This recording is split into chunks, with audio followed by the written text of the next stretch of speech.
There's several dangers of being a consultant that a lot of people don't talk about. So in this video, I'm going to get into them. I'm going to talk about the implications, considerations to help you to think through and prepare for what is the inevitable and just part of being a consultant. And then we'll talk about, is it really worth it? All right. So the first danger or real challenge that is present for pretty much every consultant that I've ever met is financial instability. And this isn't really a question of, whether it will happen. It's just more a question of when it will happen and how severe it might be. So financial instability really is just the roller coaster ride that many consultants experience, especially when they don't have a good plan in place, when they're not consistent with their marketing efforts and business development efforts. But it really comes down to, you might win a client and have a bunch of money come in, and then all of a sudden you have no clients for a period of time. It's also can happen when maybe you aren't actively working on building your pipeline and you have too much reliance on one client or one project, where in effect you're working as a contractor, right? You kind of have a job instead of working as a consulting business owner. So how do you deal with this? Well, I think it's probably clear, as I've already kind of touched on this, but it's critically important that you are consistent with your marketing efforts, that you are engaging and activating or reactivating your network so that you always have opportunities. You're having conversations with people, you're learning about opportunities and challenges and finding ways that you can add value. The more active that you are, right, with your marketing efforts, with your business development efforts, with content creation, getting out into the marketplace, whether it's speaking or writing or just reaching out to people, right? This is going to help you to avoid that financial kind of roller coaster or instability, because when you have a full pipeline, when you're having many conversations and doing it consistently, you'll typically find that you're not going to have the ups and downs or the roller coaster ride, and certainly not at as a severe level. It doesn't mean that your business will always grow every single month, but if you have a good system in place and you're operating your business, running your business the right way,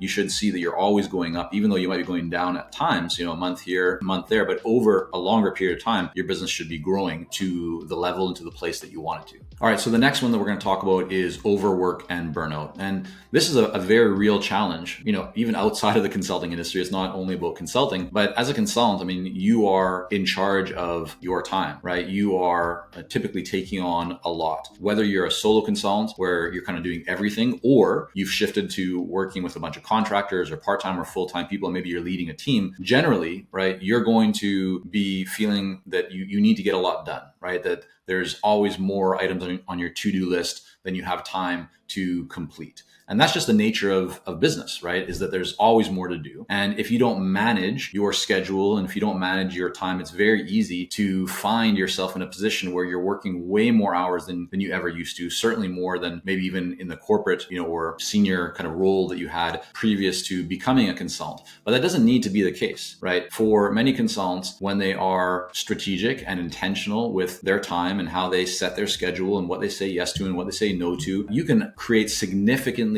more free time, more freedom, more flexibility. Essentially, you can have a better schedule, right? It's your business. So therefore, you get to craft a schedule that is optimal for you. If you enjoy going to do yoga in the morning, or go to the gym in the morning, or if you want to take your kids to school, or if you want to go for a walk with your partner, or whatever it might be, right? Spend some time reading, doing hobbies. These are things that you certainly can build into your business if you're intentional and specific, essentially if you set them into your schedule. But if you don't, right? If you don't take care of yourself, if you don't take care of your mind, your body, and you're just working all the time and you're not taking breaks, you're not giving yourself time to recharge, or take a Friday off, or take a long weekend, or take a week away, or do the things that give you more energy. So in my case, right, I need to work out. If I don't work out in the morning, I can feel it. My wife tells me it's right. My kids know I need activity in the morning. It gets my engine going, gets my blood flowing, and that then sustains me kind of throughout the whole day. So for me, that's critical, right? If I didn't do that, I would really start to feel, I'm sure, more burnout, and I'd feel like there's too much going on. So think about everyone's different. Think about, for you, what do you need to make sure that you have good balance? What will you set in place in terms of your schedule and time off and time with loved ones and things that fuel you and give you energy, right? And kind of restore you and recharge you. What are those things for you? And make sure that you build them into your calendar so that you don't get to a place where you feel overworked and burnt out. All right, the next danger we're going to talk about is scope creep. Now, scope creep, right, is when you are working on a client project and you've agreed to a set of either deliverables or just the scope of what you're going to do in that project and what you're working towards accomplishing. But the client asks and kind of continues to bring in additional things that were not part of that original agreement. The danger is that if you say yes to those things, all of a sudden you end up spending a lot more time on the project than you planned. The profitability of that project will decrease significantly, and you will generally resent, right? Even if not initially, you will resent that you said yes to those things. And you're also training your client that it's okay to do that. Those are all bad things. So managing scope creep is really important. The way to handle that is that when a client is requesting additional work, let them know you'd be happy to work with them on that or to explore how that makes sense or fits into the bigger picture. And so that would require a conversation, that would require a separate proposal, because it's not part of the agreement that you already have in place. When you do that, two things generally happen. Either one, the client will now see that, okay, you're not just going to do that work for free. That makes them reconsider whether they should actually do it. And that's important because as clients trust you more and more, they will often just ask you to do things or ask for your help just because they're comfortable with you, which is a good thing. But if you're always saying yes to every request, the request they're putting out to you, right, may not actually be the highest priority. And so having a kind of a bit of a stop, a pause to be able to think through that, to give the client the opportunity to really decide, is this important enough that we should make a bigger investment? That's powerful for them. So number one, you might find that clients say, you know what, actually, let's hold off on doing that. We'll come back to that later on. Great. The other opportunity is that you create more business and more value for the client through another proposal, and it doesn't interfere with the work that you've already agreed to and that you're already working on with the client. All right, another risk or danger, and this again is not only in the consulting business, but in most businesses, and it's just professional liability or liability. Nothing that I share here on this channel is legal advice or financial advice. Always good to look into those things and talk to professionals in those areas. But what I will say is that this is why most consultants should have some form of insurance in place. Very standard is E&O insurance. That's errors and omissions insurance. But there's multiple different types of insurance products that you can have or purchase that will protect you in the case that a client sues you or some issue comes up. And again, I'm not going to make any specific recommendations in this video on what kind of insurance, but I will say that the best way to mitigate that, like any insurance product, whether you're getting life insurance or critical illness insurance, right, disability insurance, you will find that very rarely will you need them. But when something happens and you do need them, you'll be glad that you have them, right? You're kind of making that investment. You're paying for that rainy day. It may never come, but if it does, you're protected. All right, the next danger, which I kind of alluded to early on, is client dependency. This is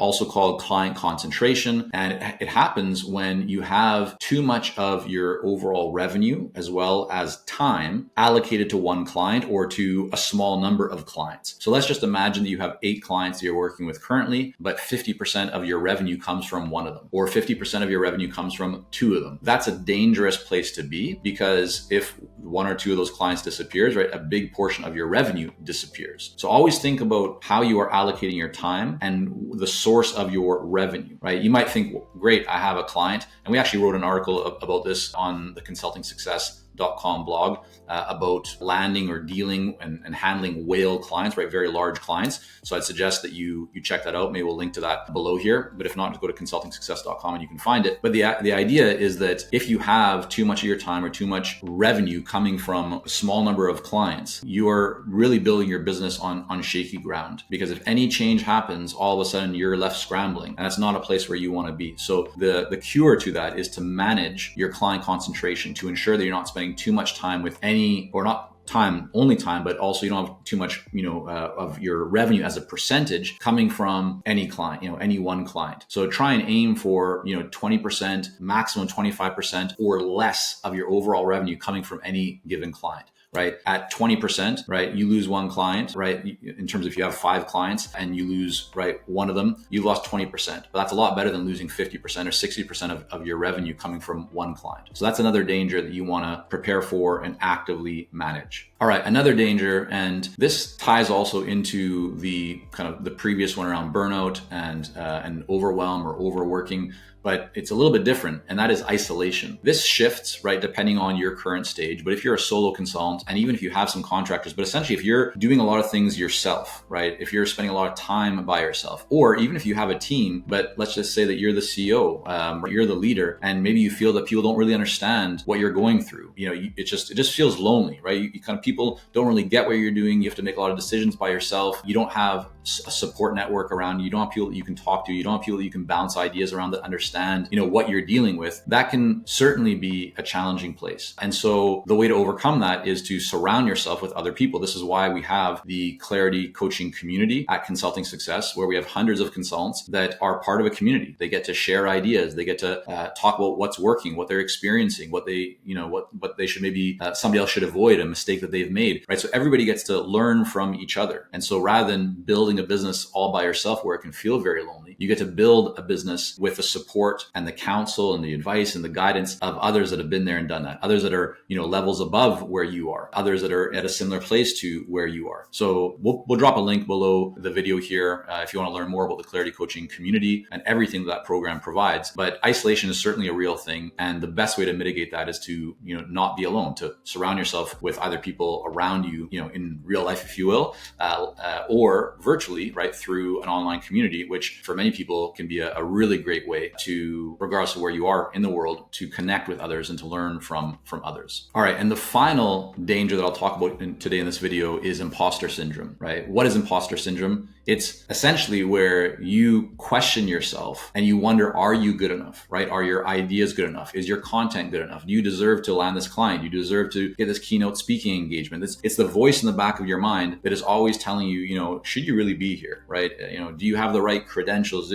It's the question, right, that's there that kind of holds back some of your confidence. And the first thing to know is that this is very, very common. And the way to deal with it is just simply to accept. At least I've found the way that I deal with this, because I've certainly dealt with this over the years at times where I'll be in a situation, I'm giving a keynote talk, or I remember, back in the day running a consulting business in Japan, open up a branch office over there, working with some very large Japanese organizations. These are companies like Sumitomo and Omron and the Financial Times and Dow Jones Japan, Mitsui, right? The kind of list goes on. And in that time, I was in my 20s. What did I know? These are the voices that kind of the conversations I was having in my own mind, and it held me back. But what I realized was that regardless of your situation, there's always pros and cons. There's always positives and negatives. You can say that you're too old. You can say that you're too young. You can say that you live in a small, town, or that you live in a big city. Every situation, you can always tell yourself the grass is greener. You can always find something that is positive or negative about that situation. So the key is to choose, what do you want to focus on? So instead of, when that voice comes up in your mind and it says you don't deserve to be here, then just say, yeah, thank you for,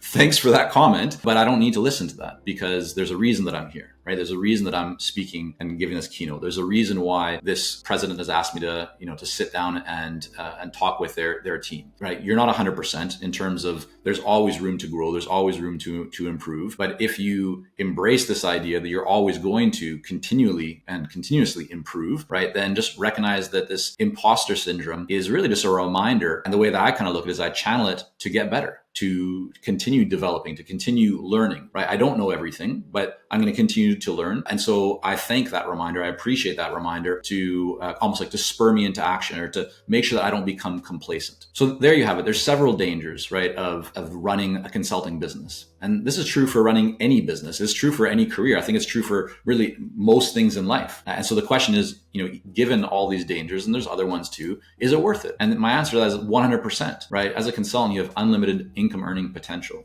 You have the ability to create significant freedom and flexibility with your schedule, time, doing the things that you want. You get to make a massive impact. You get to, work on projects and do work that you love. You get to pick and choose your clients. There's so many benefits that come with running a consulting business. Of course, there's dangers. Of course, there's challenges. But again, that's true with anything anything that's worthwhile in life. So we'll put some links below the video here so that you can access additional resources to help you to grow and scale your consulting business. And if you'd like some support, one-on-one coaching to talk about your specific situation, just click on one of the links below, get in touch, and we'll be happy to have a chat with you.